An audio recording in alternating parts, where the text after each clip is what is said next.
E aí pessoal, beleza? Acabamos de voltar, não, estamos voltando ainda do Bora Ver da usina nuclear lá em Angra dos Reis, chegando em Taubaté aqui, pegando a estrada para São Paulo. E eu tô absolutamente destruído, tô um trapo. Aí eu não tava com nenhuma energia para fazer o vlog, mas eu falei, é a oportunidade também de contar como que a gente faz o Bora Ver. Eu tô fazendo esse vídeo aqui para contar a história do Bora Ver, por que no final do Bora Ver a gente tá um trapo desse jeito. Vou começar pelo começo. As pautas do Bora Ver a gente costuma definir no começo do ano. Então a gente pega todas as sugestões que vocês mandam. Então, aliás, deixem aí nos comentários o que vocês querem ver ainda de Bora Ver, porque ajuda muito na hora da gente definir o que vai ser visitado.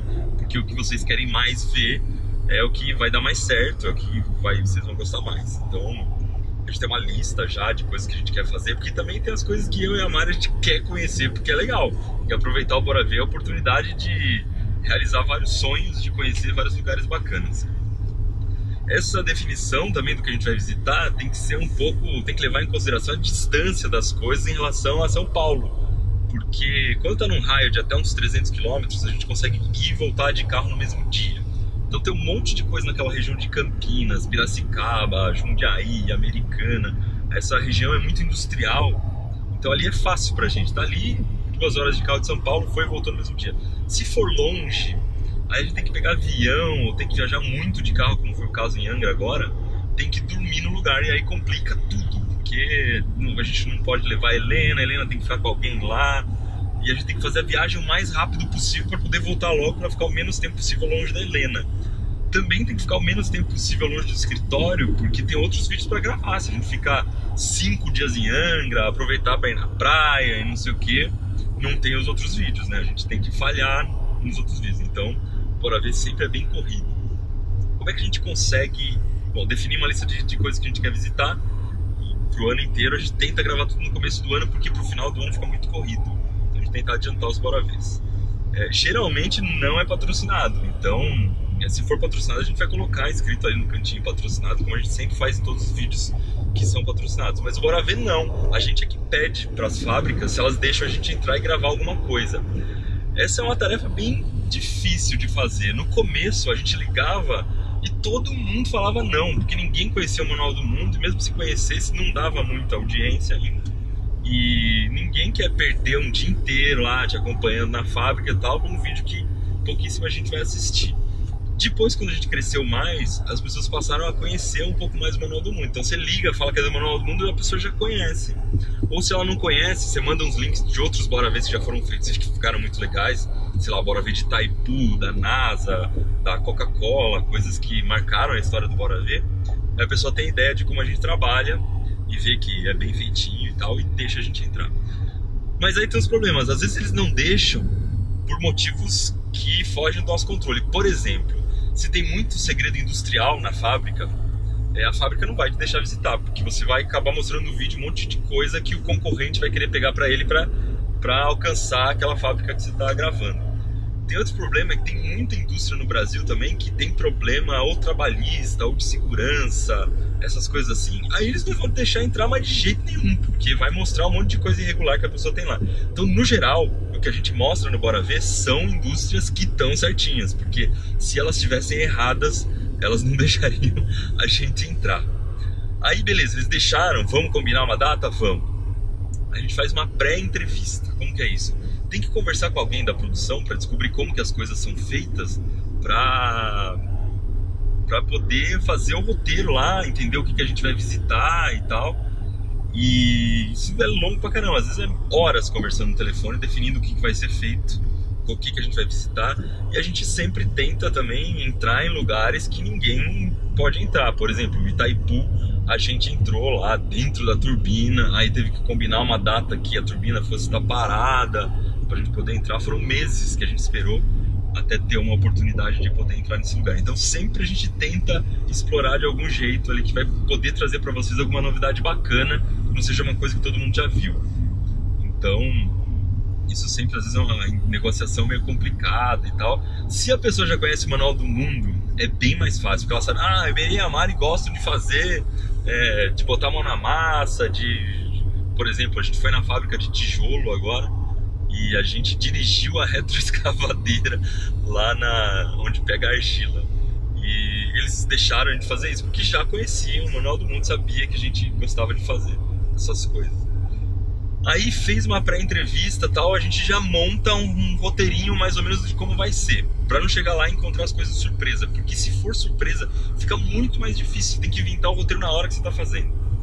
Então a gente faz um roteirinho já, mais ou menos de tudo que vai ser feito, estuda pra caramba aquele assunto, pra também não ter que chegar na hora e ficar cheio de dúvida. É muito difícil sanar a dúvida na hora que tá lá no meio. Então a gente tenta levantar todos os números que a gente vai falar com antecedência e tal, e chega lá já com umas 3 folhas de papel, que é o roteiro que a gente vai ter que fazer na hora.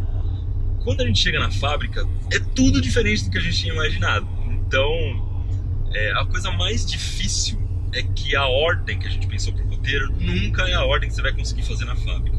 Então, sei lá, pensando no Bora Ver do papel, a madeira chega lá, depois a madeira é moída, depois passa por uma série de coisas químicas, aí vai para um lugar que transforma no formato do papel, depois seca, depois corta.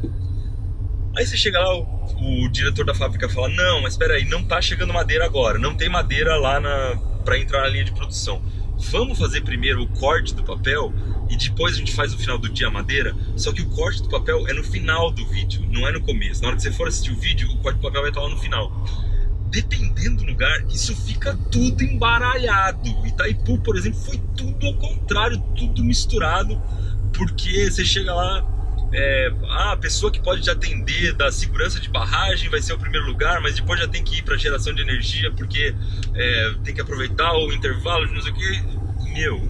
É isso que dá um nó no cérebro da gente, porque é muito difícil de pensar nas coisas que você vai falar, que elas têm que se encaixar depois, só que você vai começar pelo fim, depois vai pro meio, depois pro começo, depois pro fim de novo. E as imagens têm que ser ricas também, né? Tem que dar corte no vídeo. Dar corte significa que entre uma fala e outra tem que ter alguma coisa para ser mostrada. E tudo isso é bem complicado. Quando eu e a Mari a gente tá junto, a gente também tem que combinar o que cada um vai falar, e para alternar um pouco, né? Não ficar no começo do vídeo só eu, depois vai ser só a Mari. A gente tem que ir trocando um pouco de apresentador ao longo do vídeo.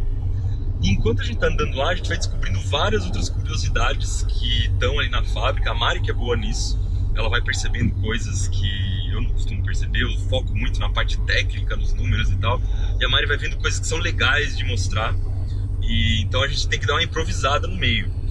E sempre quem tá recebendo a gente, o diretor da indústria, o supervisor, ele começa a passar muita informação.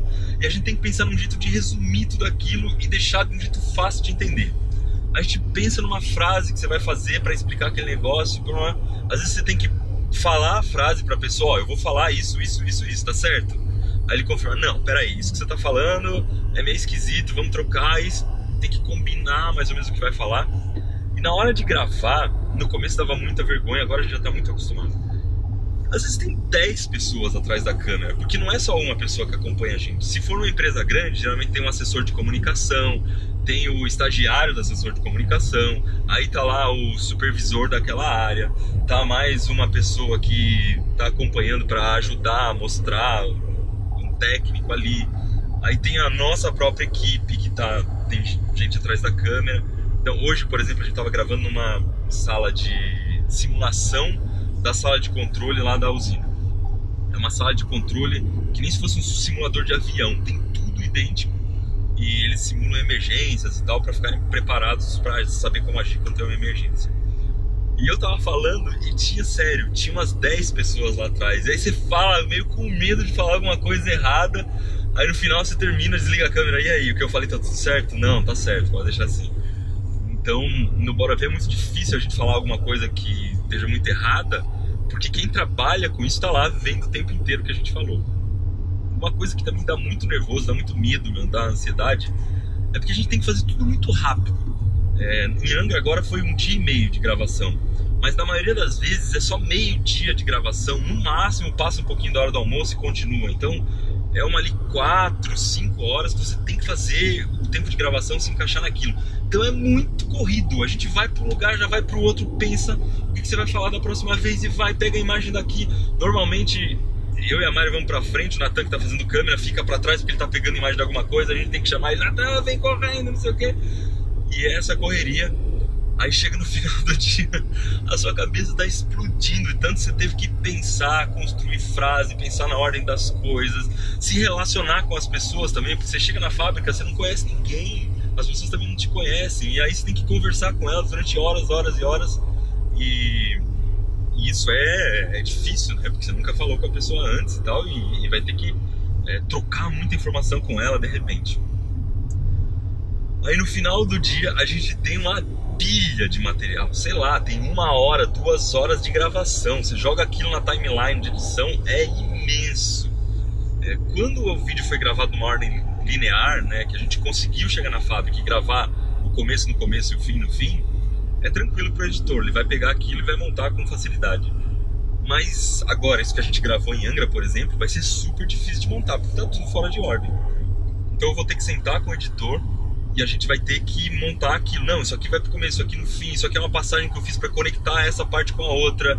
Essa foi uma gravação que a gente fez dessa máquina, mas eu falei dessa máquina em outro ponto do vídeo, tem que encaixar aqui e tal.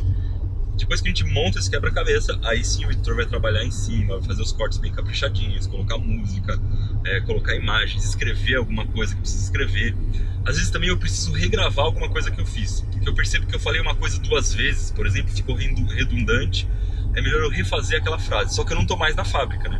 Então eu tenho que refazer aquela frase no Manual do Mundo, no microfone, mesmo microfone que foi usado na fábrica, para o som ficar bom, e a gente coloca imagens da fábrica em cima dessa fala, pra não ficar esquisito, né? Eu falando no Manual do Mundo, e quando tá falando, a gente tá conversando sobre a fábrica, só que eu tô falando no Manual do Mundo. Normalmente isso dá pra resolver bem, só que na hora de gravar você já tem que ficar esperto. A gente grava muito mais material do que vai ter no vídeo, já pra poder corrigir esse tipo de coisa que pode acontecer e sempre acontece, é bem comum de acontecer.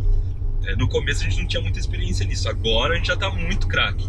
Outra coisa que a gente faz na hora da gravação, se a gente tem dúvida de alguma coisa, por exemplo, eu vou falar um número, mas eu não tenho certeza se é 200, vamos supor, sei lá, dentro dessa máquina tem 200 pastilhas de urânio. Putz, mas era 200 ou era 300? A gente grava as 2 frases. Eu falo, dentro dessa máquina tem 200 pastilhas de urânio. Dentro dessa máquina tem 300 pastilhas de urânio. Na hora de editar, a gente pesquisa de novo, liga pro pessoal, pô, a gente ficou em dúvida nisso aqui, como é que é? Ele fala e a gente usa a frase que estava certa. E aí, finalmente, chegou a hora de publicar. A publicação costuma acontecer meses depois que foi gravado. Então, Itaipu mesmo foi acho que uns 5 ou 6 meses depois. Aquele vídeo do Mel que a gente gravou, publicou agora no final do ano, ele tinha sido gravado em março, no começo do ano. Então, sempre aconteceu alguma coisa meio estranha, assim, a experiência tá diferente no vídeo. Nossa, vocês falaram que gravaram isso 1000 anos atrás, mas é porque a gente faz uma gaveta, uma reserva de vídeos bem longa. Acho que é isso, né, Nathan? É isso, pessoal. Esse é o trampo gigantesco do Bora Ver.